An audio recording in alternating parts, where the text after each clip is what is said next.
28 تاریخ ہے۔ درس قرآن کریم کا آغاز یہ کہیے کہ سورہ النساء کی تیسری آیت سے ہوتا ہے۔ تیسری آیت کو ہم نے پچھلے درس میں لے لیا تھا، لیکن اس کا ایک حصہ سامنے آ چکا تھا۔ صرف اس پہلے اصول میں یہ کہا گیا تھا اور میں نے عرض کیا تھا کہ قرآن کریم کی روح سے قانون اصول ایک وقت میں ایک بیوی کا ہے، واحدۃ کا ہے، مونوگمی جسے کہتے ہیں۔ اور قرآن کریم میں یہ صرف استثناء کی ہے ان خصوصی حالات سے نمٹنے کے لیے جن میں یتیم بچوں کا، بالغ لڑکیوں کا، بیوہ عورتوں کا اس سے سوا کوئی اور منصفانہ حل نہ ہو کہ انہیں حفاظت، پروٹیکشن، اس کے لیے گھر کی ضرورت ہے۔ اور یہ جو قانون وحدت ہے، ایک بیوی کا قانون، اس کی روح سے یہ چیز ممکن نہ رہی ہے۔ ایسے ہنگامی حالات کے لیے جسے ایمرجنسی کو میٹ کرنا آپ کہتے ہیں، اس کے لیے قرآن نے ایک ریلیکسیشن یا ایک ایکسپشن کی ہے اس قانون کے اندر۔ یہ چیز پچھلے درس میں سامنے آ چکی تھی، اور یہ بھی میں نے عرض کیا تھا کہ قرآن کریم میں ایک سے زائد بیویوں کے سلسلے میں صرف یہ ایک آیت ہے، اور اس آیت کی ابتدا ہی اس سے ہوتی ہے کہ اگر تمہیں خوف ہو کہ اس مسئلے کا کوئی اور حل نہیں ہے تو اس میں یہ استثنائی صورت جو ہے اس سے کام لیا جا سکتا ہے۔ تو اس سے کہا یہ گیا تھا کہ پھر ایک ہی بیوی، اور اس سے آگے تھا اور ما ملکت ایمانکم، یہ تھا اس آیت کا وہ ٹکڑا جسے ہم نے آج پر اٹھا رکھا تھا، کیونکہ اس سے ایک نیا موضوع سامنے آتا ہے۔ ما ملکت ایمانکم لفظی ترجمہ اس کا ہوتا ہے جن کے مالک تمہارے دائیں ہاتھ ہو چکے ہیں، یا جو معاہدہ کی روح سے تمہارے ملکیت میں آ چکی ہیں۔ اور عام طور پہ اس سے مفہوم لیا جاتا ہے غلام اور لانڈیاں۔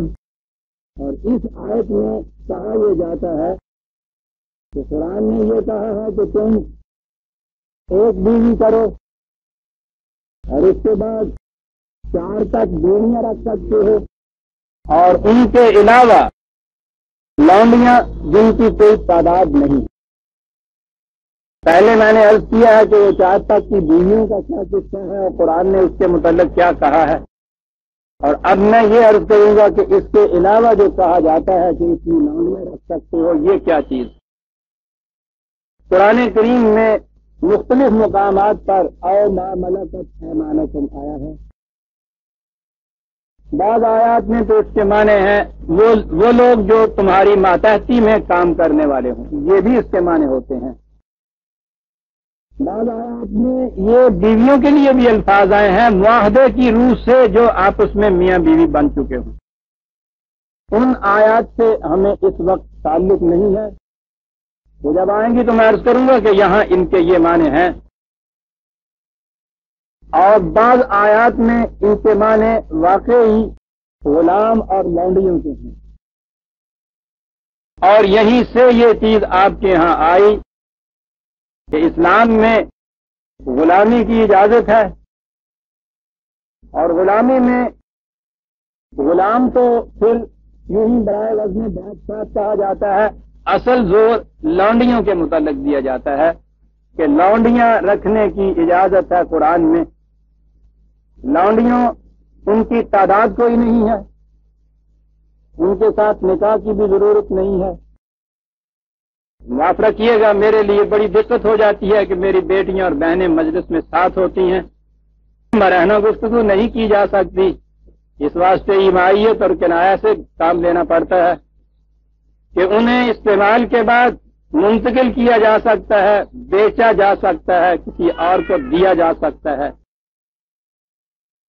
یعنی وہ استعمال کی شے ہو جاتی ہیں۔ جن کے آپ مالک ہو جاتے ہیں، اور جس طرح سے کہ ہر مملوکہ اور مستعملہ شے کے ساتھ کیا جاتا ہے، یہی کچھ ان کے ساتھ کیا جاتا ہے۔ یہ چیز آپ کے ہاں 1000 برس سے مسلسل چلے آ رہی ہے، اور اگر آپ دیکھیں فقہ کی کتابوں میں تو ان کے متعلق اتنے قوانین، اتنے ضوابط، اتنی ڈسکشنز ہیں کہ ناطقہ سرگبا گریبا کہ اسے کیا کہیے۔ میں نے شاید پہلے بھی یہ عرض کیا تھا کہ یہ چیز اس حد تک آپ کے یہاں متداول چلی آ رہی ہے اور گویا ایک مسلمے کی حیثیت اختیار کر چکی ہے کہ سر سید سے پہلے شاید ہی کسی نے اس کے خلاف کوئی لفظ کہا ہو۔ معتزلہ کے زمانے میں کچھ باتیں ہوئی تو وہ تو ہم تک پہنچ نہیں سکی۔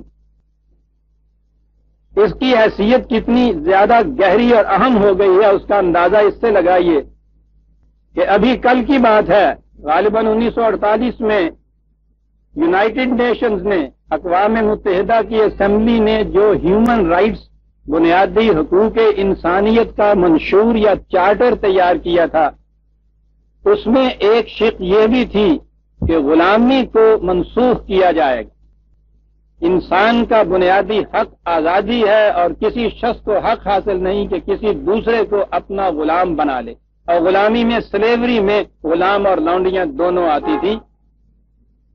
یونائٹڈ نیشنز کی جتنی ممبر اقوام تھیں انہوں نے اس پر خوشی کے شادیانے بجائے اس چارٹر پر، اس منشور کے مسودے پر دستخط کیے، لیکن مسلمانوں کی سب سے بڑی نمائندہ جماعت حجاز کے والی جو تھے انہوں نے اس پر دستخط کرنے سے انکار کر دیا کہ یہ مداخلت فی الدین ہے، یہ دین کے معاملے میں مداخلت ہے، ہم غلامی کو منسوخ کرنے کے چارٹر پر دستخط نہیں کر سکتے۔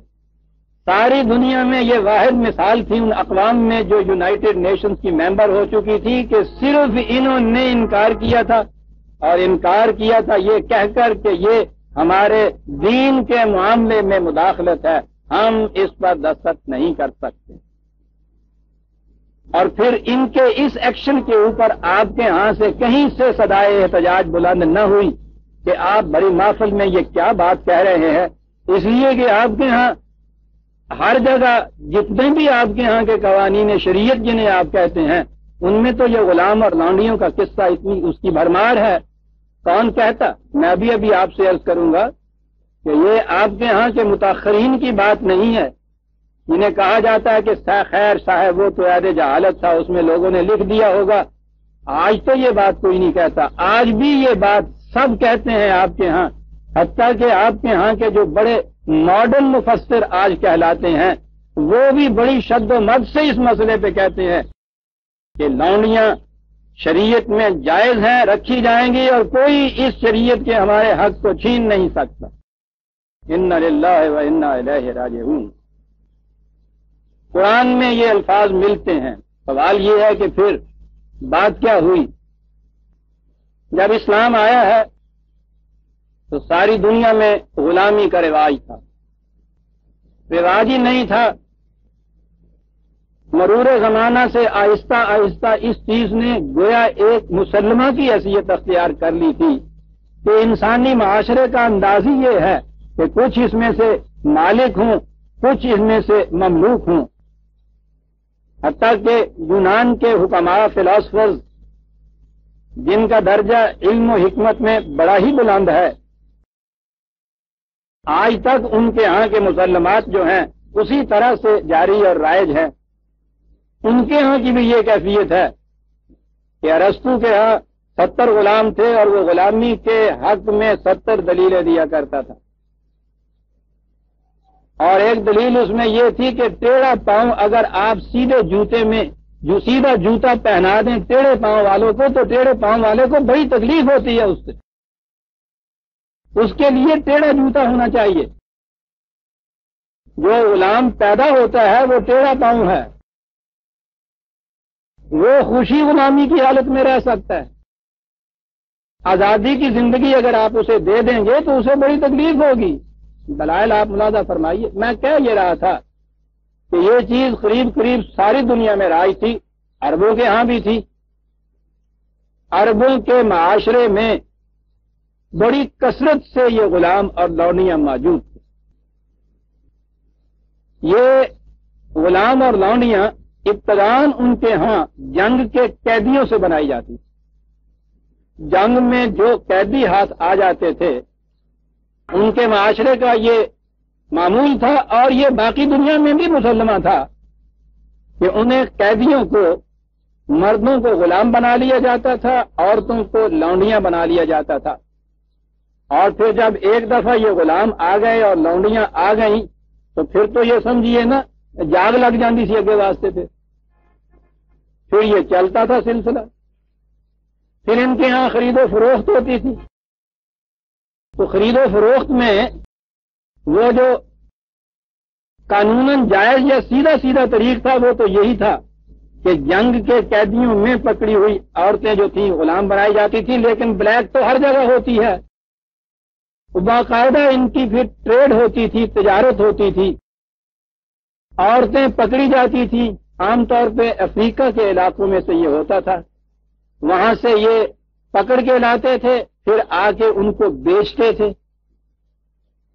اول تو کوئی اس کے خلاف اعتراض ہی نہیں کرتا تھا. معاشرے میں اعتراض تو اوپر کا طبقہ کیا کرتا ہے، اور جو چیز اوپر کے طبقے کے فائدے کی ہو یا ان کے ہاں مقبول ہو اس پہ اعتراض کون کرے. لیکن ابھی کہا جاتا تھا، اگر کبھی تو یہ کہا جاتا تھا کہ یہ انہی غلاموں اور لونڈیوں کی اولاد ہے حقیقت میں جنہیں ہم لاتے ہیں. حالانکہ جنہیں کچھ بھی جن کا مطالعہ ہے تاریخ کا، غلامی کی تاریخ کا، وہ جانتے ہیں کہ خاص طور پر افریقہ کے ان علاقوں سے اس طرح سے ان بچوں کو، بڑوں کو، عورتوں کو، مردوں کو کس بری طرح سے جانوروں کی طرح شکار کیا جاتا تھا، گرفتار کیا جاتا تھا، جیسے جال میں پکڑا جاتا ہے، باندھ کے جہازوں میں لادا جاتا تھا اور دنیا کی منڈیوں میں جا کر انہیں بیچا جاتا تھا. خدا نہ کرے کہ ہم یوں کسی کو دیکھیں، لیکن سنیما کی تصویروں میں تو آپ نے دیکھا ہوگا کہ پھر ان غلاموں کے ساتھ کیا ہوتا تھا. لونڈیاں کس طرح سے مارکیٹ میں نیلام ہوتی تھی، کھڑی بیچی جاتی تھی. عربوں میں بھی یہ چیز موجود تھی. ان کے معاشرے میں غلام اور لونڈیاں موجود تھے. اسلام آیا اور قرآن نے آ کر یہ اعلان کیا، وَلَقَدْ كَرَّمْنَا بَنِي آدَمَ. تمام نوع انسانی پیدائش کے اعتبار سے ہر انسانی بچہ یکساں تکریم اور احترام کا مستحق ہے.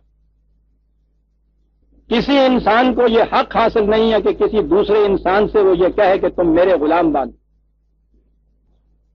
قرآن کریم نے تو انسانوں کو ایک دوسرے کے ساتھ اخوت کا اور مساوات کا سبق دیا تھا. اس کے ہاں اس قسم کی شرمناک اور باعث لعنت ایک رسم یا تصور یا نظریہ یا خیال تو ایک انسان دوسرے انسان کا غلام بن سکتا ہے. وہ تو محکوم نہیں بناتا دوسرے انسان کو دوسرے کا، وہ محتاج نہیں بتاتا ایک انسان کو دوسرے انسان کا. دین کا تو محصل یہ ہے شرف اور اکرام انسانیت، انسان کی عزت انسان ہونے کی جہت سے. وہ تو مجرم سے بھی نفرت نہیں سکھاتا، وہ کہتا ہے کہ جرم سے نفرت کرو، مجرم سے نفرت نہ کرو. مجرم پھر بھی انسان تو رہتا ہے. اس کے ہاں غلامی کا تصور اس قدر باعث تذلیل انسانیت نظریے کی تائید قرآن کی روح سے، وہ تو اس کو مٹانے کے لیے آیا تھا. بہت بڑا انقلابی پیغام، موت کا پیغام ہر نوع غلامی کے لیے. اور یہ تو غلامی کی بڑی ہی محسوس اور بدترین سطحی شکل تھی کہ انسان کو واقعی غلام بنا لیا جائے. ایک تو غلامی یہ ہے کہ آپ سیاسی غلامی میں کسی کو جکڑ لیتے ہیں، جیسے معقوم قومیں جنہیں آپ کہتے ہیں، بظاہر وہ آزاد انسان پھرتے ہیں لیکن سیاسی روح سے وہ معقوم ہوتے ہیں. اور یہ غلام تو سچ مچ جانوروں کی طرح غلام بنائے جاتے تھے، زنجیروں میں جکڑا جاتا تھا انہیں. عربوں کے معاشرے میں کثرت تھی ان کا سارا کاروبار ان غلاموں کے سر پہ چلتا تھا. لونڈیاں گھروں میں موجود. میں نے عرض کیا ہے کہ غلام اور لونڈیوں کا جو سرچشمہ تھا اولین جہاں سے یہ آتی تھی وہ جنگ کے قیدی. قرآن کریم نے شرف انسانیت کے متعلق مختلف آیات کے بعد یہ جو سورس تھا اس کا، یہ جو منبع تھا، سرچشمہ تھا غلامی کا، اس کے متعلق واضح الفاظ میں یہ کہہ دیا 47/4 47/4 سورہ محمد کی 4تھی آیت، بڑی اہم آیت، اور جسے ہمیشہ نظر انداز کر دیا جاتا ہے۔ جنگ کے متعلق یہ کہا فَإِذَا لَقِيتُمُ الَّذِينَ كَفَرُوا فَضَرْبَ الرِّقَابِ حَتَّى إِذَا أَثْخَنْتُمُوهُمْ فَشُدُّوا الْوَثَاقَ فَإِمَّا مَنًّا بَعْدُ وَإِمَّا فِدَاءً حَتَّى تَضَعَ الْحَرْبُ أَوْزَارَهَا۔ بڑی عجیب آیت، جنگ کرنا پڑے گا تمہیں۔ یہ تو موضوع دوسرا ہے، جب میں اس پہ آؤں گا کہ قرآن نے جہاد کی اجازت کن حالات میں دی ہے تو یہ اس وقت میں اس کی تشریح کروں گا۔ جنگ میں کہا کہ مقابلہ ہو، تو پھر جب مقابلہ ہو تو پھر تو ڈٹ کے مقابلہ کرنا پڑے گا۔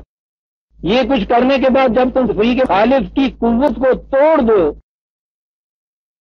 تو اس کے بعد وہ جو جنگ کے قیدی تمہارے ہاتھ میں آئیں، اب ظاہر ہے کہ ان قیدیوں سے ہی یہ غلام اور رونیہ بنائے جاتے تھے۔ جنگ کے قیدی جو تمہارے ہاتھ میں آئیں تو کہا کہ انہیں یا تو تم فدیہ لے کر چھوڑو، قیدیوں کے تبادلے میں قیدی، یا وہ حکومت اگر چاہے تو ان کے بدلے میں ویسے رنسم دے دے، آپ کو تاوان جنگ دے دے۔ فداءً کا لفظ آ گیا، اس میں یہ ساری چیزیں آ جائیں گی جس میں تبادلے میں، کسی شے کے تبادلے میں، قیمت کے تبادلے میں، قیدیوں کے تبادلے میں اس طرح سے ان کو چھوڑو۔ اور اگر حالات ایسے ہوں کہ یہ رنسم دینے والی وہ قوم ہی باقی نہ رہے، کسی علاقے کو آپ بالکل فتح کر لیتے ہیں، آپ کے قبضے میں آ جاتا ہے، ان کے ہاں کے جو قیدی آپ کے پاس ہے ان کا رنسم کون دے گا؟ ان کو ان کا فدیہ کون دے گا؟ وہ تو قوم ہی باقی نہیں رہی، مملکت باقی نہیں رہی، حکومت باقی نہیں رہی، کیا کیا جائے گا؟ قرآن ہے منن، ان کو احسانن چھوڑ دو کہ انسان ہیں یہ۔ قرآن میں ایک ہی یہ آیت ہے، دو ہی اس کے اندر متبادل شکلیں بتائی، یا تبادلے میں یا رینسم فدیہ لے کے، اور یا احسانن ان کو چھوڑ دو، چھوڑ ہی دینا ہے۔ یہ جتنے دنوں تک تمہارے پاس رہے، ان کے متعلق ہماری تاریخ میں ہے کہ ان کو مہمانوں کی طرح گھر میں رکھا جائے گا۔ اس زمانے میں ابھی اتنا وسیع انتظام تو نہیں تھا کہ الگ کنسنٹریشن کیمپس ان کے لیے بنائے جاتے، وہاں رکھا جاتا۔ ان کو تقسیم کیا جاتا تھا، تقسیم کیا جاتا تھا انہیں مہمانوں کی طرح گھروں میں رکھنے کے لیے، اور مہمان اس قسم کے رکھے جاتے تھے۔ ایک واقعہ موجود ہے، جنگ بدر کا ایک قیدی تھے عزیز، وہ جب چھوٹ کے یہاں سے گئے ہیں تو وہاں جا کے انہوں نے یہ کہا اپنے ہاں آزاد ہو کے اپنوں میں جا کر کہ میں تو تمہیں یہ اطلاع دینے کے لیے آیا ہوں کہ تمہاری آزادی سے ان کی قید 1000 درجے بہتر ہے، میں واپس جانے کے لیے یہاں آیا ہوں تمہارے پاس یہ کہنے کے لیے کہ تم یہ نہ سمجھ لو کہ مجھے انہوں نے زبردستی باندھ رکھا۔ انہوں نے کہا کہ یہ کیا چیز تم نے انہیں دیکھی؟ کہنے لگے اور کیا میں دیکھتا، قیدی کی حیثیت سے میں ان کے گھر میں تھا۔ کیفیت یہ تھی میرے اس میزبان کی کہ دن بھر وہ محنت کرتے تھے، کسی باغ میں پانی دیتے تھے، وہاں سے ان کو کھجوریں ملتی تھی، ان کھجوروں میں سے کچھ حصہ تو تھا اس کا وہ آٹا لاتے تھے۔ وہ کہتے تھے کہ گھر میں روٹی مجھے ملتی تھی اور وہ اور اس کے بچے کھجوروں پہ گزارا کرتے تھے۔ مجھے شرم آتی تھی ان کے ہاں یہ دیکھتے ہوئے کہ وہ میرا آقا اور اس کے بچے کھجور کھا رہے ہیں، مجھے روٹی دے رہے ہیں۔ میں ان سے کہتا تھا تو وہ کہتے تھے کہ بھائی تم مہمان ہو ہمارے، مہمان کا حق فائق ہوتا ہے۔ جتنے دنوں تک یہ قیدی گھر میں رکھے جاتے تھے وہاں ان کی یہ کیفیت تھی، اور اس کے بعد اما منن بعد و اما فداء، اور جو فدیہ وہاں سے نہیں آتا تھا تو ان کے ہاں سے فدیہ کیا لیا جاتا تھا؟ بدر کے قیدیوں سے یہ کہا گیا کہ بھائی تم لوگ کچھ لکھنا پڑھنا جانتے ہو؟ انہوں نے کہا ہاں۔ انہوں نے کہا کہ ہمارے بچوں کو الف بے کا قاعدہ پڑھا دو بھائی، تمہارا فدیہ اتنا ہی ہو جائے گا۔ یہ تھی قرآن کریم کی یہ آیت، اور یہ تھا وہ فدان کے علاوہ منن ان کو چھوڑنا، حتی تضع الحرب اوزارہا، کہا تا آ کے دشمن نے تو ہتھیار رکھ دیے تھے اس سے پہلے، اب یہ کچھ کرو گے تو لڑائی اپنے ہتھیار رکھ دے گی، اس کے بعد خود جنگ اپنے ہتھیار رکھ دے گی۔ انسانیت کا سلوک کر کے تو دیکھو صحیح تم انسانوں کے ساتھ، عجیب فکر ہے صاحب قرآن کا۔ یہ دشمن ہتھیار رکھا کرتا ہے، ہر جگہ یہ آیا کرتا تھا، یہ کہتے ہیں دشمن نے تو ہتھیار پہلے ہی رکھ دیے تھے جب تم نے فتح حاصل کر لی، اب جنگ خود ہتھیار اپنے رکھ دے گی اس کے بعد۔ یہ تھا قرآن کا حکم جنگ کے قیدیوں کے متعلق۔ تو آئندہ کے لیے تو سلسلہ یہ ہو گیا بند، سوال ہی نہیں ہے کہ کسی کو غلام بنایا جائے یا لونڈیاں ان میں سے آئیں۔ یہ جو معاشرے کے اندر موجود تھے ان کے متعلق کیا کیا جائے؟ قرآن جو احکام بھی دیتا ہے ان میں ہمیشہ یہ دیکھتا ہے کہ ممکن العمل کس طرح سے وہ حکم ہو سکتا ہے۔ میں مثال عرض کرتا ہوں، شراب جیسی ملعون چیز، ام الخبائث جسے کہا جاتا ہے، قرآن کریم نے اسے ممنوع قرار دیا۔ کب قرار دیا؟ عربوں کی گھٹی کے اندر یہ پڑی ہوئی، کیسے یہ یورپ میں آج کل اسے معیوب ہی نہیں سمجھا جاتا، بائن ہی یہ شکل ان کے ہاں تھی، اسے قطن معیوب نہیں سمجھا جاتا تھا۔ قرن ہاں قرن سے نسلن بعد نسلن یہ اس طرح اس کے عادی ہوئے تھے۔ شراب پینے والے یہ جانتے ہیں، متوارث نہ بھی خون میں یہ حلول کر کے آئی ہو، بچپن سے اگر کوئی شراب پینے کا عادی ہو اور شبہ شب اس کو یہ کہہ دیا جائے کہ کل سے حرام یہ شراب بند ہے، وہ چھوڑ سکتا نہیں۔ کوئی استثنائی بات ہو تو اور ہے کہ ہزاروں لاکھوں میں کوئی ایسا نکلا ہے صاحب عزم جو اپنے آپ پہ ان کا کنٹرول رکھتا ہو، ورنہ وہ تو یہ کہتے ہیں کہ جب پہلا نشہ اترتا ہے تو اس اترنے کے خمار میں یہ کیفیت ہوتی ہے کہ دوسری بار پینے جب تک پی نہ لی جائے اس وقت تک انسان چین سے بیٹھ نہیں سکتا، اور پھر جب عادی ہو جائے، یہ خون میں حلول کر جائے تو یہ ایک رات میں چھڑائی نہیں جا سکتی۔ آپ دیکھیے کہ ایسی چیز کہ جو اتنی زیادہ ام الخبائث میں سے ہے، اسے چھڑانے کے لیے مکے کی 13 سال کی زندگی۔ پہلی آیت میں یہ کہا گیا کہ یہ ٹھیک ہے، میسرہ میں اور خمر میں فائدے ہیں، کچھ نظر آتے ہیں، لیکن ان کے نقصانات ان کے فائدوں سے کہیں زیادہ۔ یہ محض تلقین کی بات کہی گئی۔ آگے بڑھے تو یہ کہا کہ دیکھو بھائی، کم از کم سلاد کے اجتماعات میں تو حالت نشہ میں نہ آیا کرو۔ اب یہ دوسری چیز آ گئی کہ جس وقفے پہ بھی شراب کے سلاد کے اجتماعات میں آنا تھا، جب اس حصے میں کہا گیا کہ نشے میں نہ آؤ تو ایک پابندی اور عائد کی۔ اب اس سے جنہوں نے تو اس پہلی تلقین کے بعد سمجھ لیا تھا کہ یہ چیز معیوب ہے قرآن کے نزدیک، انہوں نے اسی وقت سے چھوڑنے کی کوشش کر لی ہوگی۔ جن پہ یہ اگلی پابندی عائد کی، انہوں نے اس کے بعد اس پابندی کے ماتحت سلاد کے اجتماعات میں تو جانا تھا، تو اتنے وقت کے لیے آپ دیکھیے خود پابندی یہ عائد ہوئی 13 سال مکے کی زندگی، اور کم از کم 4 یا 5 سال مدینے کی زندگی کے بھی، اور اس کے بعد وہ آخری حکم آیا کہ یہ رجس من عمل الشیطان ہے، تمہیں رکنا ہوگا۔ اب باز آتے ہو یا نہیں اس سے باز آتے؟ میں عرض کر رہا تھا کہ ایک ایسی چیز جسے معاشرے میں سب سے پہلے ختم کرنا چاہیے تھا، قرآن نے دیکھا کہ یہ ممکن نہیں ہے، اس نے 15 برس لے لیے اس کو ختم کرنے کے۔ وہ جو کہتے ہیں نا کہ جب یہ آیت نازل ہوئی تو وہ مدینہ کی گلیوں کے اندر وہ شراب کے مٹکے ٹوٹے ہوئے بہ رہے تھے، تو وہ یوں ذہن میں آتا ہے کہ صاحب بس فوراً ادھر سے حکم آیا اور مٹکے توڑ دیے۔ 15 سال لگے تھے ان مٹکوں کے توڑانے میں۔ یہ ہے قرآن کا انداز۔ جو چیزیں تو ایسی ہیں کہ جن کے چھوڑنے میں اس طرح سے کوئی نفسیاتی یا طبیعتی اثر نہیں ہوتا، اس کو تو ٹھیک ہے ایک حکم دے کے بند کرایا جا سکتا ہے، لیکن جن احکام کی یہ کیفیت ہو کہ ان کے عواقب، ان کے اثرات جو ہیں وہ اتنے دور رس ہوں، قرآن کبھی ناممکن العمل طریقے سے یہ کچھ نہیں کراتا۔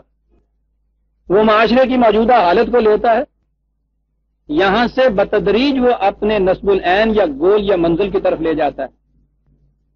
یہ بڑی عجیب مسئلے تھا جسے قرآن نے کہا ہے نا کتاب کے ساتھ حکمت بھی نازل کی ہے. یہ وہ حکمت ہے کہ کس حکم کو کس انداز سے نافذ کیا جائے کہ فی الواقع وہ ممکن عمل ہو جائے. غلامی میں نے عرض کیا ہے ان کے ہاں قرن سے رائج، ان کے معاشرے میں یہ غلام موجود، معاشی دار و مدار ان غلاموں کے اوپر، یہی باہر کام کاج کرتے تھے، کھیتی باڑی کرتے تھے، گھروں کے اندر ان کے ہاں یہ موجود تھی لونڈی. ایک ہی رات میں حکم دے دیا جاتا تو صبح اٹھتے ہی یہ اتنی آبادی جو تھی یہ کہاں جاتی. اور ادھر ان کے ہاں کی جو اکانومی تھی، اقتصادی حالت تھی، وہ کس طرح سے اپسیٹ ہو جاتی.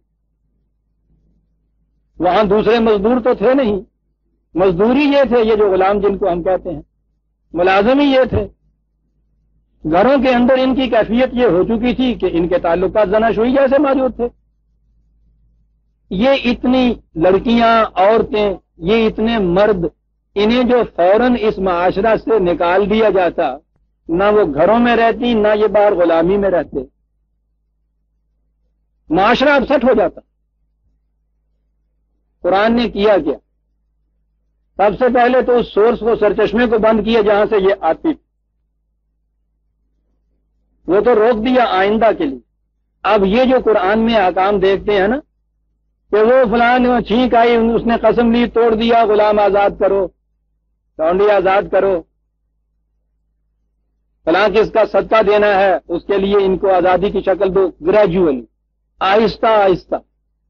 پھر اس کو بہت بڑا کار خیر بتایا گیا، فق الرقبہ جسے کہا گیا ہے، یہ چیزیں کرو. پھر مکاتبت کی صورت پیدا کی. یہ مکاتبت بھی میں عرض کروں کہ یہ کیا چیز تھی. ہمارے ہاں اس کا یہ مفہوم لیا جاتا ہے کہ اگر کوئی غلام تم سے کہے کہ مجھے آزاد کر دو تو اسے کہو کہ اتنے روپے لاؤ پھر تمہیں آزاد کرتا ہوں. اور وہ بیچارہ اتنے روپے کہاں سے لائے؟ ٹھیک ہے، اتنا عرصہ کمائی ہماری کرو، محنت کرو، اور اس میں سے پیسے نہ لو، جمع کراتے رہو، جب جمع ہو جائیں گے تمہیں چھوڑ دیا جائے گا. اسے ہمارے ہاں مکاتبت سمجھا جاتا ہے. قرآن نے یہ کہا ہے کہ جس غلام میں تم یہ صلاحیت دیکھو کہ وہ اپنے پاؤں پہ کھڑا ہو جائے گا، اسے آزاد کرو اور اتنا اسے ساتھ دو کہ وہ اپنا کاروبار شروع کر سکے. اور یہی صحیح طریق ہو سکتا ہے. وہ کاریگر ہے، ہنرمند ہے، ٹھیک ہے، وہ کام جانتا ہے. کام کو سٹارٹ کرنے کے لیے ابتداءً کچھ سرمایہ کی ضرورت ہوگی. آپ نے اس کو آزاد تو کر دیا، کام بھی وہ جانتا ہے، کرے گا کیا دوسرے دن؟ اسے کہا تھا مکاتبت. تو قرآن نے یہ احکام نازل کی. ان کے متعلق یہ کہا، یہ جو گھر میں انہوں نے اس طریق سے یہ رکھ رکھی تھی کہ دیکھو بھائی اگر تو ان کے اس طرح سے باہر ایبزارب ہونے کی شکلیں پیدا ہوتی ہیں تو ہوں گی. جو گھر کے اندر اب رکھو گے تو ان کا درجہ بیویوں کا سا درجہ ہو جائے گا، ان کی اولاد ہو جائے گی، وہ تمہاری وراثت کی حقدار ہو جائے گی. یہ قرآن کریم میں جہاں جہاں او ما ملکت ایمانکم آیا ہے، آپ دیکھیں گے کہ یہ پاسٹ ٹینس میں ہے، یہ ماضی کے سیغے میں ہے، یہ کہیں مستقبل کے فیوچر کے سیغے میں نہیں ہے. یہ کہیں نہیں ہے کہ جو غلام بن جائیں تمہارے، اس کے بعد جو لونڈیاں تمہارے ہاں بن جائیں گی ان کے متعلق یہ ہے. اس کے معنی یہ ہے کہ جو اس وقت اس سے پہلے جو غلام اور لونڈیاں تمہارے ہاں آ چکی ہیں، یہ ان کے متعلق ہم احکام دے رہے ہیں. اور اسی لیے بہت سی آیات ایسی ہیں جن میں یہ کہا گیا ہے کہ اس قسم کی ایک چیز کرو تو اس کا کفارہ یہ ادا کرنا پڑے گا، ایک غلام آزاد کراؤ. تو اس کے بعد ہے کہ اگر غلام نہ ہو تو پھر یہ کر لو. گویا اس نے خود انویسیج کر لیا تھا، دیکھ لیا تھا کہ جس طریق سے یہ آہستہ آہستہ ان کو یا آزاد کیا جا رہا ہے یا خاندانوں کا جز بنایا جا رہا ہے، اس سے ایک وقت آئے گا کہ غلام ملے گا ہی نہیں. تو قرآن نے اس کے لیے ساتھ ہی یہ کہہ دیا کہ غلام آزاد کرو، اور اگر غلام نہ ملے تو اس کے لیے اتنے روزے رکھو، اتنے مسکینوں کو کھانا کھلاؤ. یہ آپ کے ہاں مستقبل میں رہنے کے لیے مستقل انسٹیٹیوشن نہیں تھی کوئی. کہ اب قیامت تک کے لیے تمہارے ہاں غلام اور لونڈیاں آتے چلے جائیں گے اور تم ان کے متعلق یہ احکام ہے جو ہم دیتے ہیں یہ کرو. آپ سوچئے تو صحیح. کہتا ہوں جب تقلید کی پٹی آنکھوں پہ بن جائے تو کوئی شے نظر ہی نہیں آتی انسان کو. قرآن کریم میں غلاموں کے چھوڑنے کے متعلق اتنے احکام ہیں. چھوڑنے کے متعلق آزاد کرو آزاد کرو آزاد کرو. اور کہا یہ ہے کہ یہ بظاہر بڑی مشکل سی چیز تمہیں نظر آئے گی، ہم جانتے ہیں یہ ٹھیک ہے. یہ ہمارے ہاں کا ملازم تنخواہ دار جو ہر وقت چھوڑ سکتا ہے، وہ اگر آپ کے یہاں ملازمت چھوڑ کے چلا جائے اسی وقت تو آپ دیکھتے ہیں گھر کے اندر کتنی دقت پیدا ہو جاتی ہے. اور اگر آپ کے یہاں یہ ہو کہ وہ نسلاً بعد نسلاً چلا آ رہا ہے یہی سلسلہ اور وہ باقی نہ رہے آپ کے ہاں، واقعی بڑی دشواری پیش آنے کا معاملہ تھا. قرآن نے کہا ہے کہ ہم نے جو کہا ہے ان کو چھوڑنا یہ پہاڑ کی گھاٹی پہ چڑھنے کے مرادف ہوگا، ہم جانتے ہیں. لیکن تم یہ نہیں سمجھتے کہ فک رقبہ جو ہے کسی جھکائی ہوئی گردن کو سرفراز کر دینا دنیا کے اندر کتنی بڑی نیکی ہے. لفظ قرآن کا ہے فک الرقبہ. میں کہہ یہ رہا تھا کہ قرآن میں ایک طرف تو اس قدر اس کو عمل خیر مستحسن کام بتایا گیا ہے، آزاد کرنا آزاد کرنا. تو کیا قرآن یہ حکم دے گا کہ ایک طرف تو کہے گا کہ بناتے جاؤ غلام بناتے جاؤ غلام، ادھر سے کہے گا بڑا نیکی کا کام ہے چھوڑتے جاؤ چھوڑتے جاؤ. یہ بناتے جاؤ چھوڑتے جاؤ یہاں تو میں نے نہیں دیکھا. بچپن میں اپنے ہاں ہم دیکھتے تھے یہ ہندوؤں کے ہاں یہ پرندوں وندوں کو چھڑانا، یہ اس قسم کے کام تو بڑے نیکی کے ان کے ہاں ہوتے تھے نا، پن کا کام ہوتا تھا ان کے ہاں. ان کے بڑے تو بہت سیانے تھے نا، وہ کرتے یہ تھے کہ انسانوں کا خون تو چوستے چلے جاتے تھے اور ان کے ضمیر میں اگر اس سے کوئی خلش پیدا ہو تو اس کے لیے کرتے یہ تھے. اب نہیں یہ نظر آئے گا، ہم نے دیکھا ہے صبح ہی صبح ہندو الگ صبح اٹھتے تھے، وہ گئے انہوں نے اسنان وان کیا، وہ ہاتھ میں کہیں کسی کے ہاتھ میں چاول ہیں تھوڑے سے، کسی کے ہاتھ میں آٹا ہے، جڑے کاٹے ہیں پاؤن ہوں نے نا، اور یہاں سے یہ چونٹے نکلتے ہیں، وہ اس کو آپ دیکھتے تھے. ذرا سا آٹا یہاں پہ رکھا یا وہاں رکھا، چڑیوں کے لیے انہوں نے وہ چاول رکھے، وہ اتنے اتنے چھینکے ہوتے تھے لڑکے ہوئے ان کے ہاں، اس میں کہیں پانی کی کلیا کہیں تھوڑے سے چاول یہ رکھے ہوتے تھے انہوں نے. یہ گائے بھینسوں کے لیے نمک کے بڑے بڑے ٹکڑے ڈلے یہ رکھے ہوئے ہوتے تھے. یہ پیاؤ جو آپ دیکھتے ہیں یہ ان کے زمانے کے یہ بنے ہوئے ہوتے تھے. یہ اس قسم کے دان پن کے کام کرتے تھے تسکین دینے کے لیے اپنی ضمیر کو کہ یہاں ایک پنجاب کے مسلمانوں سے 10 کروڑ روپیہ سالانہ سود کا لے لیتے تھے یہ.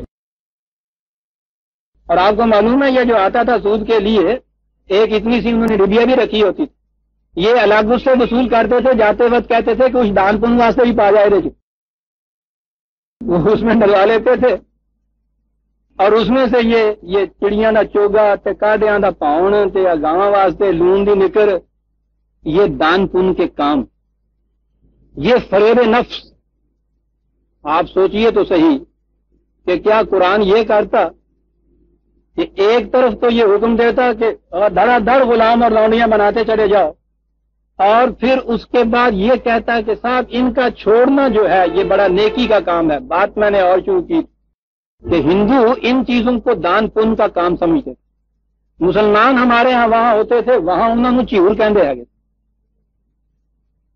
چڑی مار ان کے کہا جاتا تھا. وہ صبح اٹھتے باہر چلے جاتے، یہ شارکاں طوطے یہ اس قسم کے پرندے جنہیں مسلمان ذبح کر کے کھاتے نہیں تھے وہ ان کو پکڑ لاتے.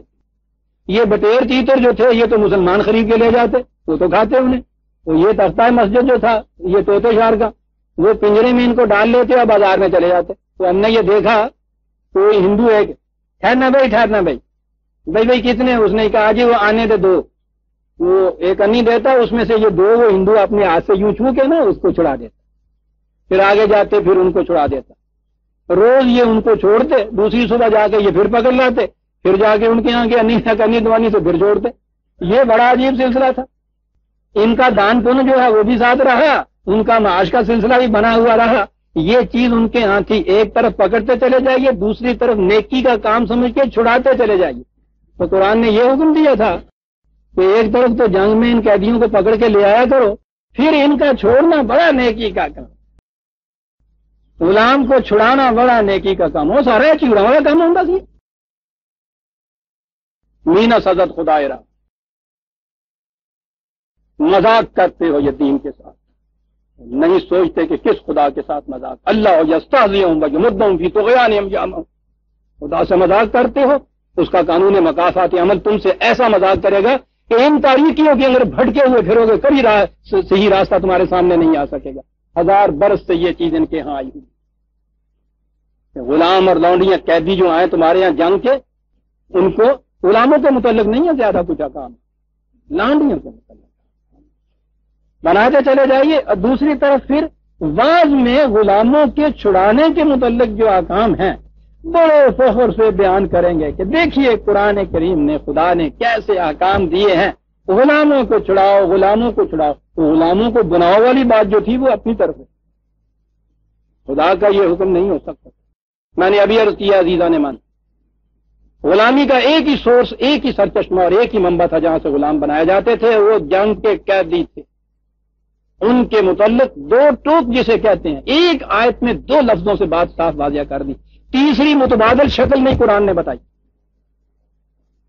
چھوڑنا ہوگا انہیں، اور جو موجود ہیں ان کو پھر اسی حکمت عملی کے طریقے سے تدریجاً جزو خاندان بناتے چلے جائیے، جن میں اہلیت و صلاحیت ہو خود کما کے کھانے کی، ان کو بنیادی طور پہ کچھ فائنینشیل مدد دیجیے، ان کو اس قابل بنا دیجیے کہ اپنا کما کے کھائیں، ان کو لکھائیے پڑھائیے، اور پھر صلاحیتیں تو فطرت میں دی ہوئی ہوتی ہیں ہر انسانی بچے میں، یہ تو ہم اس کو کرش کر دیتے ہیں۔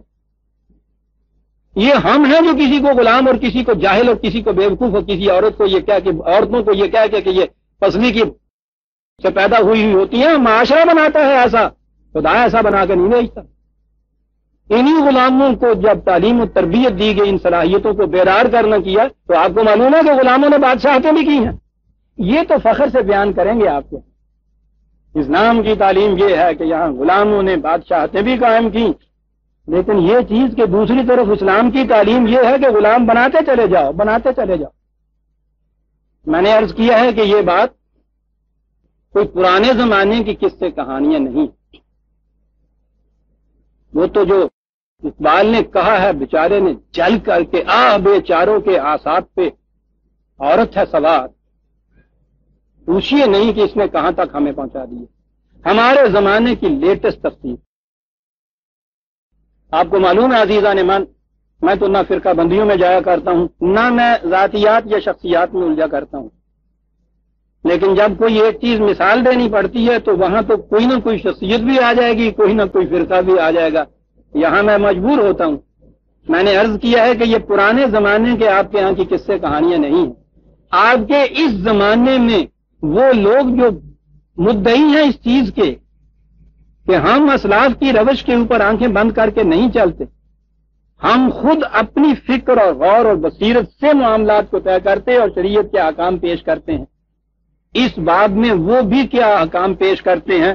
میرے سامنے یہ تفسیر ہے ابوالعلا مودودی صاحب کی، تفہیم القرآن اس کا نام ہے، پہلی جلد ہے یہ میرے ہاتھ میں، یہ میں عرض کر دوں 1951 کا یہ ایڈیشن ہے، وہ ہمیشہ یہ بھی کیا کرتے ہیں۔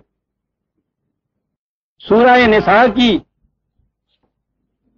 23ویں آیت جو ہے، ما ملکت ایمانکم، جس میں یہ آئی، اس کی یہ تشریح میں لکھتے ہیں، 340 صفحہ ہے اس، تفہیم القرآن کی پہلی جلد 1951 کا ایڈیشن 340 صفحہ لکھا ہے۔ اس کی تشریح، اس کی تفسیر میں جو عورتیں جنگ میں گرفتار ہوں ان کو پکڑتے ہی، یعنی جو مرد گرفتار ہوں ان سے تو کوئی زیادہ دلچسپی نہیں ہے، جو عورتیں جنگ میں گرفتار ہوں ان کے لیے تو خاص طور پہ مسئلہ چاہیے نا جی، حالانکہ یہ تو بہت کم تعداد میں کچھ ہوں گی، وہ مرد زیادہ ہوتے ہیں، سپاہی تو وہ ہوتے ہیں، یہ تو سویلین آبادی میں سے کہیں کوئی آئیں گی نا، اور سویلین آبادی میں سے یہ جو پکڑے جائیں میرا خیال ہے ان کو شاید پریزنر آف وار کی کیٹیگری میں بھی نہیں لایا جا سکے گا، یا ایک ہی کیٹیگری ہوگی ان کی، جی کیا ہوتا ہے یہ، کچھ فرق ہوتا ہے ان میں۔ بہرحال جو عورتیں جنگ میں گرفتار ہوں ان کو پکڑتے ہی ہر سپاہی ان کے ساتھ مباشرت کر لینے کا مجاز نہیں ہے. ٹھیک ہے جی, بڑی بات بتا دی انہوں نے. بلکہ اسلامی قانون یہ ہے کہ ایسی عورتیں حکومت کے حوالے کر دی جائیں گی. ٹھیک ہے, حکومت کو اختیار ہے کہ چاہے ان کو رہا کر دے, یہ قرآن کے حکم کے مطابق, ان سے فدیہ لے, چاہے ان کا تبادلہ ان مسلمان قیدیوں سے کرے جو دشمن کے ہاتھ میں ہو. ٹھیک ہے, فدیہ لے یا یہ کچھ کرے, اور چاہے تو انہیں سپاہیوں میں تقسیم کر دے. یہ دو چاہے تو پہلے جو تھے وہ تو خدا کے تھے نا, یہ تیسرے چاہے تو, اور پہلے دو چاہے جو ہیں وہ ہمیشہ کے لیے منسوخ ہیں. عمل یہ تیسرے چاہے پہ ہو رہا ہے سارا. چاہے تو انہیں سپاہیوں میں تقسیم کر. اچھا جی, نکاح کے معاملے میں شرط یہ ہے کہ عورت مسلمان ہو یا زیادہ سے زیادہ اہل کتاب میں سے. انہی کو قرآن نے حلال قرار دیا ہے, پھر نکاح کے ذریعے حلال قرار دیا ہے. اب یہ جو جنگ میں پکڑی ہوئی عورتیں آئیں, اب ان کے اوپر ہی اگر وہی شرط ہو, یعنی نکاح کے لیے تو وہ شرط ہے, اب ان کے متعلق تو اگر یہ شرط ان پہ بھی عائد کر دی جائے تو یہ بڑا اسکوپ لمیٹڈ ہو جائے گا نا. اس میں کہتے ہیں جنگ میں پکڑی ہوئی عورتوں سے تمتع کے معاملے میں, یہ لفظ تمتع جو ہے آپ سمجھتے ہیں اس کے معنی کیا ہوتے ہیں؟ یہ جنسی اختلاط جسے ہم کہتے ہیں, سیکشول انٹیلیجنس. تمتع کے معاملے میں یہ شرط نہیں ہے کہ وہ اہل کتاب ہی میں سے ہوں, ان کا مذہب خواہ کوئی ہو. بہرحال جب وہ تقسیم کر دی جائیں گی تو جن کے حصے میں وہ آئیں وہ ان سے تمتع کر سکتے ہیں. یعنی باقاعدہ نکاح کے متعلق سلسلے میں تو وہ قرآن نے آیت کہ وہ مسلمان ہونا یا زیادہ سے زیادہ اہل کتاب ہونا شرط ہے. یہ جو آئے ان کے سلسلے میں یہ قید بھی اٹھ گئی ہے. اچھا جی,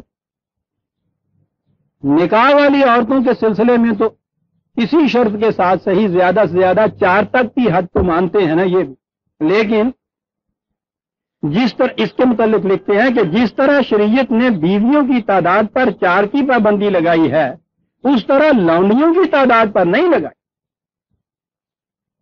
نہ ان کے مسلمان یا اہل کتاب ہونے کی شرط, نہ 4 تک کی شرط, نہیں لگائی پابندی. اور یہی وجہ ہے ان کے ہاں کے وہ ایسے وہ خلفاء کہ جن کے متعلق یہ کچھ اچھی رائے نہیں رکھتے ان کو تو چھوڑیے, یہ آپ کے ہاں کے خلیفہ ہارون رشید, مامون الرشید جو ہیں ان کو بہت اچھے ماڈل کے طور پہ پیش کرتے ہیں یہ لوگ. ان کے حرم میں بھی 3-3 ہزار لونڈیاں کم از کم, تعداد جو کوئی نہ ہوئی, تعداد نہیں لگائی. اچھا جی, اور اسی طرح سے ان کے لیے حکومت کی طرف سے حقوق ملکیت کا باقاعدہ عطا کیا جانا ویسا ہی ایک قانونی فعل ہے جیسا نکاح ایک قانونی فعل ہے. لہذا کوئی معقول وجہ نہیں کہ جو شخص نکاح میں کسی قسم کی کراہت محسوس نہیں کرتا وہ خام خواہ لونڈی سے تمتع میں کراہت محسوس کرے اور کہے کہ نکاح ہونا ضروری ہے. نہیں, کوئی کراہت وغیرہ والی گل نہیں آگی, نکاح بھی ضروری نہیں. آپ دیکھتے چلے جائیے ہو کیا رہا ہے آپ کے.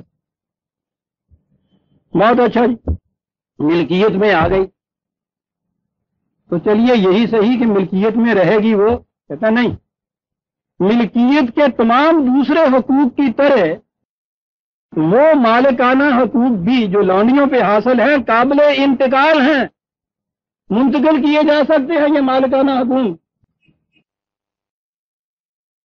سوچتے ہیں آپ لائٹ موڈ میں ہو تو کہیے کہ راوی عیش لکھتا ہے اور اس کے بعد روئیے. یہ پرانے دور کی کوئی اساطیر الاولین کہانیاں نہیں میں کہہ رہا. کہا جاتا ہے کہ ہماری پرانی تفسیروں کے اندر اسرائیلیات کے خرافات آ گئے ہیں. اس دور کے آپ کے ہاں کے جو سب سے بڑے ماڈرن مفسر کہلا رہے ہیں ان کی بھی یہ کیفیت ہے عورت کے معاملے میں, یہ ان کی تفسیر. آج بھی یہ چیز موجود ہے آپ کے.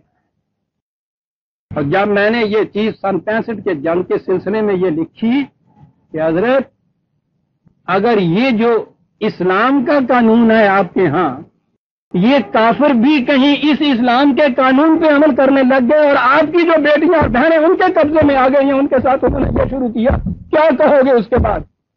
کہا ان سے تو کچھ نہیں کہیں گے، تمہیں کافر کہیں گے، ہمیں کفر کا فتویٰ لگ گیا۔ میں نے کہا تمہیں خوش ہونا چاہیے کہ ایک کافر قوم نے اسلامی قانون جو تھا شریعت کا تمہارا، اس میں عمل شروع کیا ہے، تمہیں تو خوش ہونا چاہیے نا۔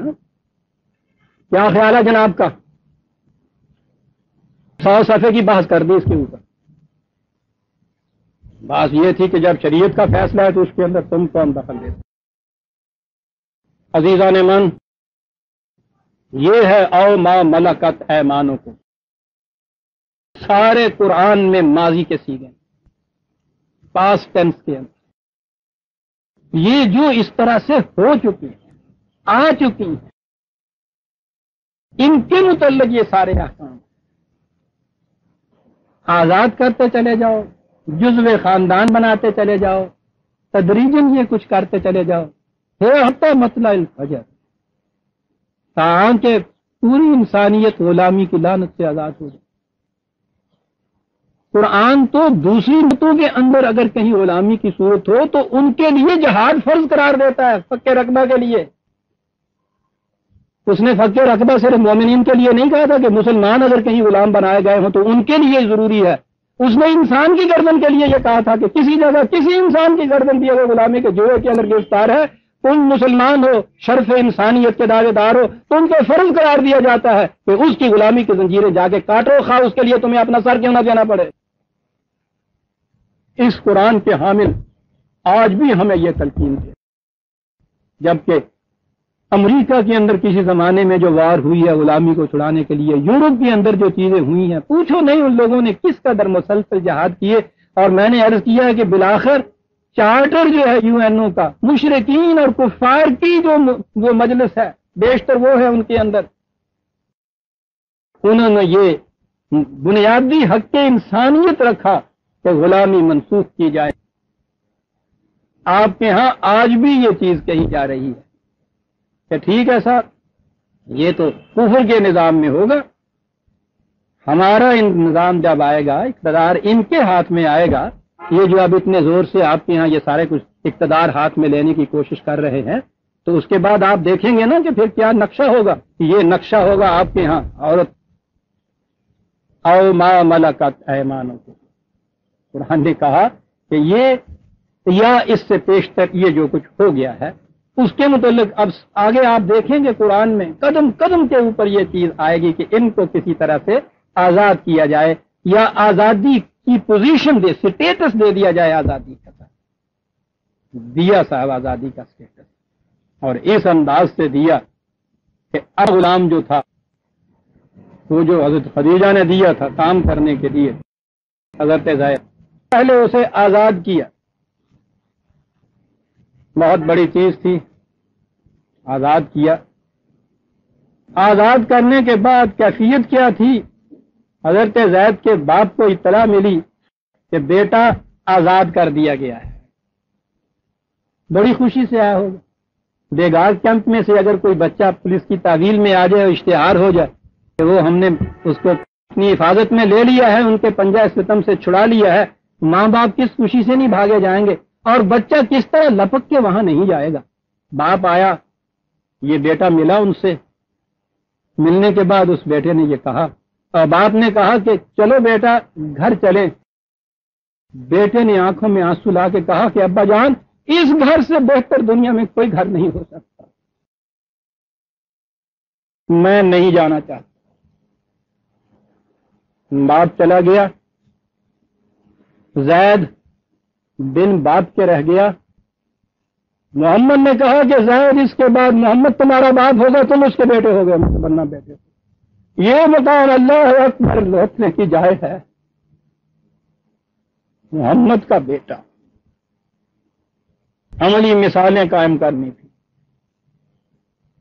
قریش کی ممتاز ترین خاتون، بنو ہاشم کی خود اپنی چچیزاد بہن، تو آپ کو معلوم نہیں قریشیوں کے ہاں، عربوں کے ہاں یہ حسب نسب اور خون جو تھا اس کی اہمیت کتنی تھی۔ ہندوؤں کے ہاں برہمنیت کا چھتری کی وہ اہمیت نہیں ہے، ان کے ہاں کی تو کیفیت یہ تھی کہ میدان جنگ میں اگر ادھر سے کوئی قریشی آتا تھا تو وہاں تو جنگ ہوتی تھی نا، ایک ادھر سے آتا تھا ایک ادھر سے جاتا تھا، ادھر سے میدان جنگ میں لڑنے کے لیے جا رہے ہیں، دشمن ادھر سے آتا تھا تو پہلے وہ تعارف کراتا تھا، یہ پوچھتے تھے کون ہو، نام کے پوچھتے تھے کہ قبیلہ کون سا ہے، اور اگر وہ قبیلہ وہ ہوتا جسے قریش اپنے ہاں اپنے سے کم تر جانتے تھے تو کہتے تھے واپس جاؤ، تمہارے ساتھ لڑائی کرنی ہمارے لیے حد تک ہے، ہمارے برابر کا دشمن بھیجو۔ کیفیت ان کی یہ تھی۔ یہ جائے کہ شادی کے معاملے میں یہ قصہ، اپنی پھوپھی ذات بہن سے اس کی شادی کی۔ حضرت بلال نے شادی نہیں کی ہوئی تھی، غلام اور حبشی غلام،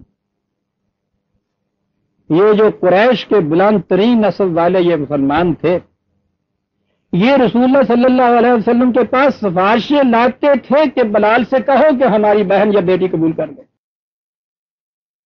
اور اسی زید کا بیٹا تھا اسامہ، غلام ابن غلام جسے کہیے اس اصطلاح میں، نبی اکرم صلی اللہ علیہ وسلم نے اپنے حیات عرضی کے آخری آپ کا کام تھا، جو آپ نے تبوک کی طرف وہ سپاہ بھیجنی تھی، لشکر بھیجنا تھا، لشکر تیار کر لیا، آخری لشکر یہ رومنز کے خلاف بہت بڑا یہ لشکر تھا۔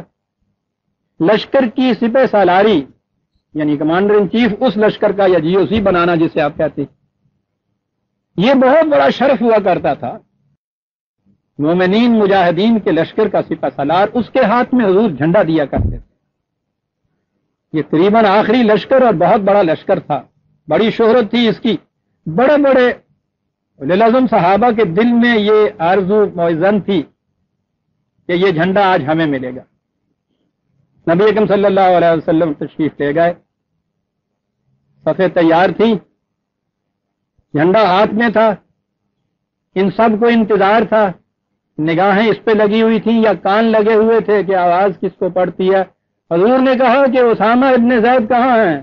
غلام کا بیٹا غلام کہاں ہے؟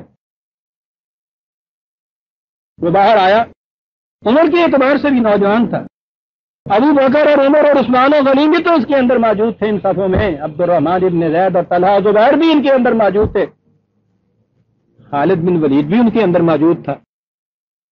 حضور کی زندگی کا آخری کارنامہ، آخری جھنڈا جو دیا ہے اسامہ کے ہاتھ میں آپ نے دیا، دنیا کو یہ بتانے کے لیے کہ دیکھو ہمارے ہاں غلاموں کے ساتھ یہ سلوک کیا جاتا ہے۔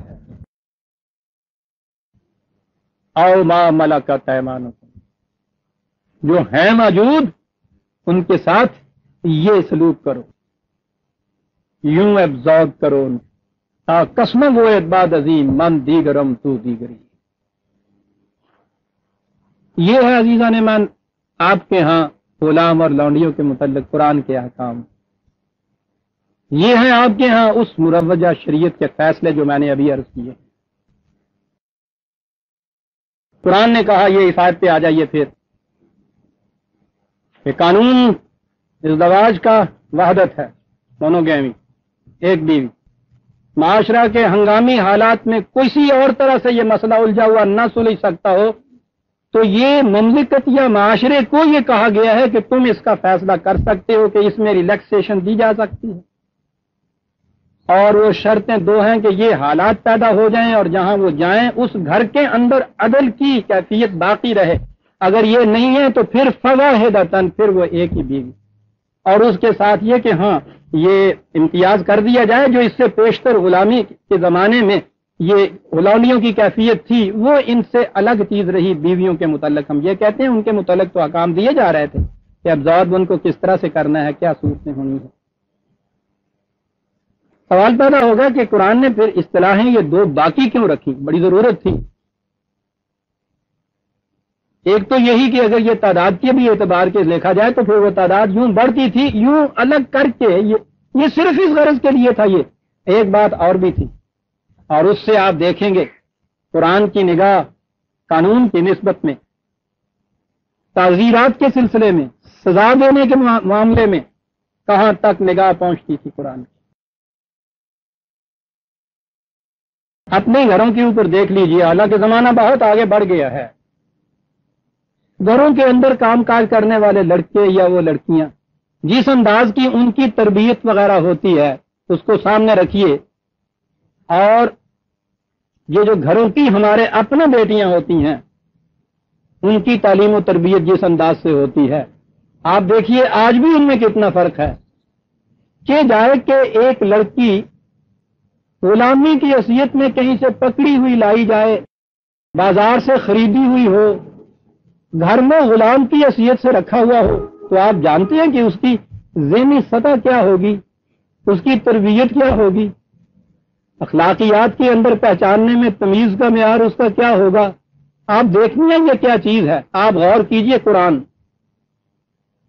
قرآن کہتا ہے زنا کی یہ سزا ہے، کہتا ہے کہ یہ آزاد عورتیں جو ہیں ان کی یہ سزا ہے، لیکن یہی جرم اگر ان لونڈیوں میں سے کسی سے سرزد ہو تو ان کو آدھی سزا دینا۔ ان کی ذہنی سطح اتنی اونچی تم نے نہیں کی کہ یہ اس فرق کو ملحوظ رکھے جو کہ آزاد عورت رکھ سکتی ہے۔ یہ اصطلاحی فرق ان چیزوں کے لیے رکھا تھا قرآن نے، یہ جو بار بار یہ ما ملکت ایمانکم کہتا چلا جاتا ہے، تاں کہ یہ جزء بن گئے تھے معاشرے کے، اور پھر اس کے بعد تو یہ اصطلاحی آپ کے ہاں ختم ہو گئی، یہ آپ کے ہاں باقی رہی پھر فقہ کے مسائل کے اندر، خیر روایات کے اندر آپ کے ہاں باقی رہی۔ او ما ملکت ایمانکم ذالک ادنی اللہ تعولوا، یہ ہم اس لیے کہہ رہے ہیں وہی ایک رکھو کہ تاکہ تم بوجھ کے تلے دب نہ جاؤ۔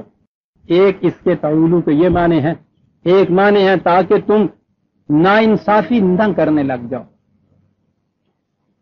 ایک سے زیادہ بیویوں کے سلسلے میں اولاد کی بھی تو کثرت ہوگی، اس کو قرآن نے یہ بوجھ کے تلے دبنا کہا ہے۔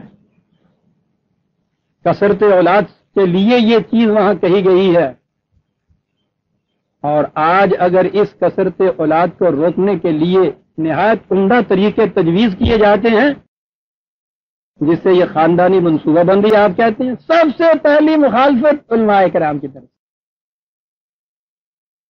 آئلی قوانین کی روح سے حد بندی کچھ کی جاتی ہے ایک سے زیادہ بیوی، اور وہ حد بندی بھی کیا تھی، وہ بھی کوئی قرآن کا قانون ایسا نہیں لگایا تھا، اتنی سی بات کہی گئی تھی کہ بھئی کم از کم اس پہلی بیوی کی رضامندی تو لے لو۔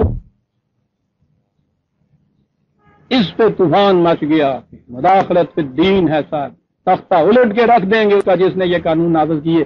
تو جو ایوب کو مارا گیا تھا بیچارہ، اس میں یہ بھی چیز ان کے خلاف تھی۔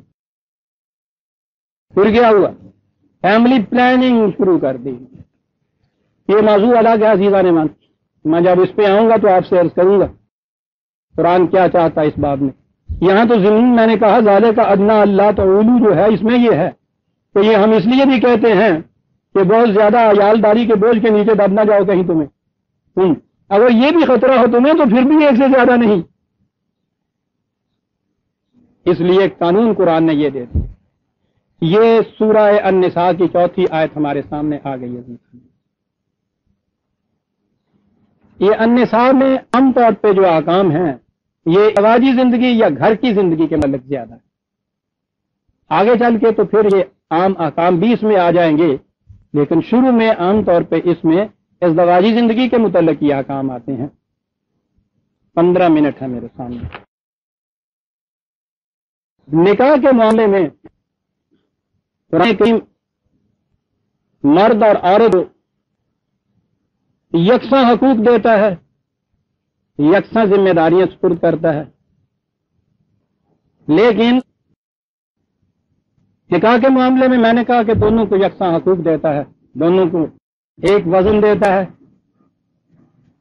لیکن ایک معاملہ ایسا ہے جس میں وہ عورت کا پلڑا جھکاتا ہے، اور وہ یہ ہے کہ مرد سے کہتا ہے کہ ٹھیک ہے ایک پلڑے سے میں تم، ایک پلڑے میں یہ، اس کا پلڑا جھکا ہے، اس کے لیے تمہیں کچھ تحفہ تیرا کوئی تحفہ دینا ہوگا، اور یہ جو مرد کی طرف سے تحفہ پیش کیا جاتا ہے اسے آج کی اصطلاح میں مہر کہا جاتا ہے۔ ایک مہر ہوں نا مہر کا لفظ تو قرآن میں نہیں آیا، اگرچہ یہ عربی زبان کا ہی لفظ ہے۔ قرآن نے اس کے لیے فریضتاً تو یہ کہا ہے کہ یہ ایک نہایت ضروری چیز ہے تحفہ پیش کرنا، لیکن یہ کیا ہے؟ ایک لفظ ہے اس کے لیے قرآن نے کہا صدقاتہم، وہ چیزیں جو اس بات کی سچائی کا ثبوت ہے کہ تم واقعی محبت کرتے۔ اور آپ جانتے ہیں اس کا ایک محسوس ثبوت جو ہے وہ دوستوں کا تحفہ ہوتا ہے۔ کوئی دوست جب ذرا سا تحفہ لے کے آئے، بیمار کو دیکھنے جائے تو پھول ہی لے جائے، تو آپ دیکھیں ہیں کہ وہ ایک محسوس چیز کا ثبوت جاتی ہے، دل کی کیفیات کے اظہار کا ایک ثبوت ہو جاتا ہے۔ اسی لیے قرآن نے اسے ان کا صدقاتہن کہا۔ وَآن نساء صدقاتہن،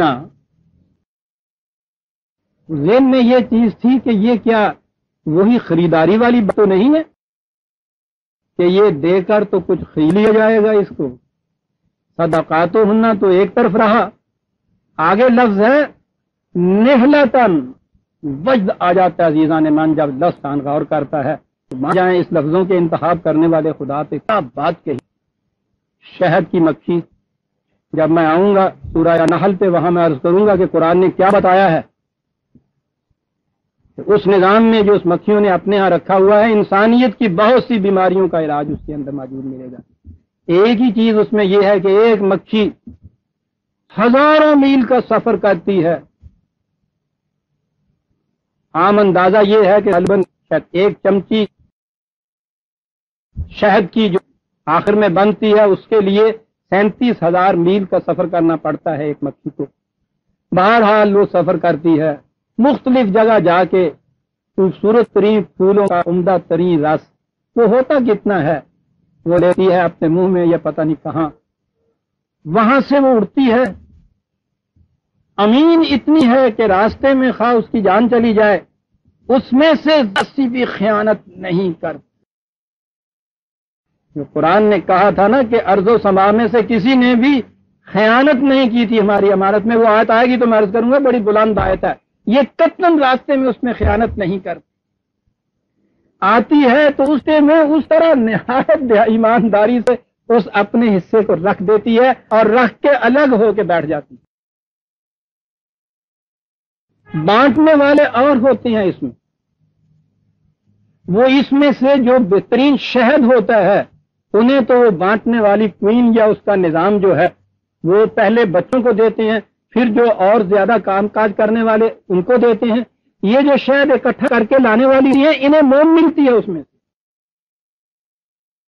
یہ جو اس طرح تگ و تاز کر کے وہ قطرہ بھی اس کو کیا کہا جائے گا، وہ جو شہد کا اتنا سا لاتی ہے، جس انداز سے وہ لا کر اس چھتے میں بلا اس خیال کے کہ اس کا کوئی مزد یا معاوضہ مجھے ملے گا، قطعاً اس کا احساس نہیں ہوتا، یوں جس طرح سے وہ شہد کا قطرہ آ کے چھتے میں دیتی ہے، اسے کہتے ہیں نہلتن۔ قرآن کہتا ہے یہ جو تحفہ دیا ہے یہ ایک ثبوت ہوگا اس بات کا کہ تمہارے دل میں واقعی اس کی محبت ہے، دیا ہے تو یوں دو جیسے وہ مکھی شہد کا قطرہ چھتے میں آگے دے جاتا ہے اور الگ ہو کے بیٹھ جاتی ہے۔ اف، یوں دو، یوں بھی دے کہ دست گدا کو خبر نہ ہو۔ نہلتن، اس کو یہ مل گیا۔ اور آپ کو تو اب معلوم ہے نا کہ یہ مہر پھر کیسے یہ مقرر ہوتا ہے، کیسے پھر دیا نہیں جاتا، مقرر کیے ہوئے کی شرائط میں سے نکلنے کے لیے کیا کچھ کیا جاتا ہے۔ پہلے تو اس تحفے کو جو نہلتن دیا جاتا ہے مقرر کرتے وقت جو کچھ ہو رہا ہوتا ہے نا، وہ کبھی دیکھ بسا اوقات تو بڑھاتے ہی اٹھ کے چلی جاتی، تو جوتی بازار دے اکثر ہوں دیا تک۔ اور یہ پھر ان کی کمبختوں کی کیفیت، یہ بات نہیں پہلے سے کہیں طے کر لیں، سارا کچھ ہو آنے کے بعد عین نکاح کے وقت میں آخر میں جب وہ پوچھتا ہے کہ یہ حکمار کی لکھنا ہے، وہ کہتے اگر 25,000 ہوتا ہے، نہیں ساڑیاں کڑیاں کا 32,000 کہ میں شری مہر رکھا ایسی آئی تو شری مہر بھی کیوں آ گیا ہے۔ یہ کہتا ہے کہ وہ آتے تم احداہن قنطارا فلا تاخذوا منہ شیئا، آگے آئے گا اس پہ 4/20 ہے، سونے کا ڈھیر بھی اگر تم اس کو دے چکے ہو تو اس میں سے واپس نہیں لے سکتے۔ قرآن نے اس کی کوئی حد متعین نہیں کی، تحفے کی اور یہ ہدیے کی کوئی حد مقرر کی جایا کرتی، کبھی آپ یہ کہتے ہیں کسی دوست سے کہ میرے یہاں عید ملنے کے لیے آنا، 10 سے مٹھائی لے کے آنا، 9:45 سے روئی کے اندر نہیں بڑھن دیا گا؟ قرآن نے اس کی حد مقرر ہی نہیں کی. بیٹا سونے کا ڈھیر دے سکتے دو، اپنی خوشی سے تم نے ایک تحفہ دینا ہے. اور آپ کے یہاں ایک چیز آگے سر 32 روپئے شرعی مہر ہے. جو 33 ہو جائے تو غیر شرعی، جن بجے ہوئے سارے غیر شرعی بجے ہوئے، پتہ نہیں 32 والا کہڑا تھوڑے سے وہ کوئی فنڈامنٹل رول تو پہلے ہوں سن شادیاں تو 32 روپئے والی. اور جس زمانے میں 32 تھے اس زمانے میں 32 کی بھی کچھ قیمت ہوگی. ہوں اس زمانے کی بتیاں کی تو جتی والی کڑی تھی. شرعی مہر 32 روپئے. پتہ نہیں کہاں سے کہاں چلے گئے ہوئے عزیزاں نے من. بڑی بڑی نہیں ہے، ایک رسم ہے آپ کے یہاں. خیر، تو یہ جو ہے مہر یوں آپ کے یہاں طے ہوتا ہے. تب طے ہوتا ہے، وہ کہتا ہے کہ نہیں صاحب 50,000، وہ کہتا ہے صاحب یہ ہمت نہیں، توفیق نہیں، ادھر سے آواز آتی ہے لکھن دیکھ کے نہ دینا کوئی ہے، لکھیا جانا ہوں لکھن دے آگے آگے ہوا یہ آوازیں سنی جاتی ہیں. وہ لکھن دے رسم ہے کیا، کوئی گل نہیں آگی، کوئی بات نہیں ہے، لکھیا گیا وہ بعد پہلے ہی جھگڑے میں یہ کہہ دیا جاتا میں بخشوا لیا سی نہ چل جاتا مجھے. عزیزان من، قرآن نے کہا تھا ان آئلی قوانین کے متعلق کہا تھا کہ وَلَا تَتَّخِذُوا آیَاتِنَا ہُزُوًا، ان احکام کو مذاق نہ بنا لینا کہیں. کیا کہا جائے اس کو؟ وہ تو خبیر و علیم ہے، یہ کہنا کہ پتہ نہیں انہوں کے میں پتہ لگے، یہ تو کہا ہی نہیں جا سکتا اس کو کیا علم نہیں تھا. جو ہم نے کرنا تھا اس کے متعلق بھی اس نے بتا دیا کہ چلو پتا ہے سانو کہ تسی کی کرنا. ہمارے قوانین کو مذاق نہ کہیں بنا لینا. کیا لفظ ہے قرآن کا، استہزاء ہے. استہزاء وہ مذاق ہوتا ہے اس میں ہیومر کی بات نہیں ہوتی. جس ہیومر میں دوسرے کی تذلیل مقصود ہو نا اسے استہزاء کہتے ہیں عربی والے. عجیب زبان ہے یہ تو، مذاق تو بڑی عجیب چیز ہوتی ہے. استہزاء ہے یہ نہ کہیں کر دینا. تو یہ دیکھیے نا اس میں تذلیل نظر آ رہی ہے حکام تو ٹھیک ہے وہ لکھن دے ہو کن دینا ہے گا. بہرحال یہ ہے اس مہر کی حقیقت جو میں نے عرض کی. دینا ہے صدقات و ہننا، ثبوت پیش کر رہے ہو، صداقت کا اپنی ثبوت پیش کر رہے ہو. نہلتن دینا ہے، تم نے دے دیا اسے. اب آگے کہا گیا ہے، اس کی بات تو ختم ہوئی. فَإِن طِبْنَ لَكُمْ، برابر میں بھی تو دوست ہے. اگر یہ اپنی رضامندی سے کہے کہ ہاں بھائی تم نے یہ دیا ہے بہت اچھی بات ہے، میں اپنی طرف سے یہ اتنا تمہیں چھوڑتی ہوں، دوستی ہے نا. لکم اس کی طرف سے بات ختم ہو گئی ہے، کوئی چیز اس کو یہ حق ہی نہیں رہی. یہ اب عورت کے متعلق ہے. فَإِن طِبْنَ لَكُمْ عَنْ شَيْءٍ مِّنْهُ نَفْسٌ، پھر طِبْنَ لَكُمْ نَفْسٌ عجیب الفاظ ایسا ہے. پہلے تو طبنا ہی لیجیے نا. طابہ کے معنی ہوتا ہے دل کی رضامندی اور خوشگواری سے، کسی قسم کا جبر اس میں نہیں ہونا چاہیے. طبنا لکم لفظ لایا ہے قرآن. دل کی رضامندی سے خوش ہو کے دوستانہ حیثیت سے برابر کے تعلقات، محبت کے پیار کے اس دواجی زندگی کی رفاقت کے قائم ہو گئے. وہ اگر اس انداز سے اس میں سے تمہیں کہے کہ نہیں یہ لے لو، اور آگے ہے من ہو نفسن، اس میں کسی دوسرے غیر کا کوئی اشارہ تک بھی نہ ہو، خود فیصلہ کرے وہ.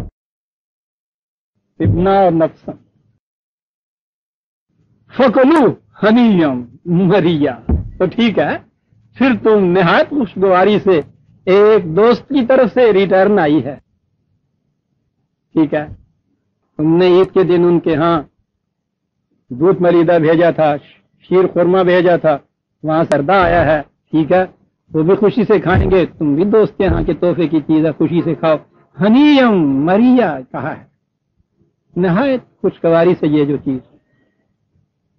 میں سمجھتا ہوں یہ آیات جو قرآن کی آئیں، جہاں تک ان احکام کا تعلق ہے، میں سمجھتا ہوں درس میں ان کی ضرورت نہیں رہے گی. مہر کے متعلق یہ ہے کہ یوں یہ طے ہو جائے، اور اس کے بعد یہ تو یہ ہے کہ یہ دیا جانا ہے. قرآن میں صرف ایکشن کوئی صورت بتائی ہے کہ جس میں کوئی شکل ایسی پیدا ہو جائے کہ اسی وقت نہ دیا جائے تو اس کے بعد یہ تمہیں قرض تمہارے سر ہے ادا کرنا ہوگا، ورنہ یہ دیا جانا ہے اسی وقت. تو یہ چیز کہ اگر نہ اس وقت طے ہو تو بعد میں کیا کیا جائے، اگر اختلاط سے پہلے ہی نوبت آ جائے نکاح کی تنسیخ کی تو اس وقت کیا کیا جائے، عورت اگر اپنے نکاح کو منسوخ کرنے کے لیے چاہتی ہے تو اس وقت کیا کیا جائے، یہ قرآن میں مختلف مقامات پہ احکام ہیں۔ تو میں سمجھتا ہوں ان کی یوں ضرورت نہیں ہے آپ احباب کو، اگر یہ تفصیلیں معلوم کرنی ہوں، کسی کو ضرورت پڑ جائے یا تو مجھ سے پوچھ لے، یا یہ ایک بڑی چھوٹی سی کتاب ہے میری قرآنی قوانین و اقداریوں، اس میں یہ سارے قرآن کے قوانین جو ہے ان تمام معاملات کے متعلق، بلکہ جتنے بھی معاملات کے متعلق قرآن نے قوانین اور احکام دیے ہیں وہ اس کے اندر میں نے درج کر دیے ہیں۔ کبھی ضرورت پڑے اگر آپ احباب کو کسی اس قسم کے معاملات میں سے یہ معلوم کرنے کی کہ قرآن کیا کہتا ہے، تو اس کو یہاں سے اوپر ادارے سے ہی لے کے کنسلٹ کر لیجئے۔ دو صفحوں کے اندر بات ساری اس میں دے دی گئی ہوتی ہے، ایک ایک معاملے کے متعلق، مہر کے متعلق، عدت کے متعلق، نکاح کے متعلق، عمر کے متعلق، یہ ساری چیزیں جتنی بھی۔ بہرحال یہ آیت آ گئی ہمارے سامنے، یہ ہے مہر جسے آپ کہتے ہیں، یہ ہے اس کی ادائیگی کی شکل، یہ ہے اس میں سے جو وہ عورت از خود پھر توفتن تمہیں واپس دے دے، چھوڑ دے، یہ اس کی شکل۔ سورہ نساء کی 4 آیت یہ ہمارے سامنے آ گئی عزیزان من۔ 5ویں آیت سے ہم آئندہ شروع کریں گے۔ ربنا تقبل منا انک انت السمیع العلیم۔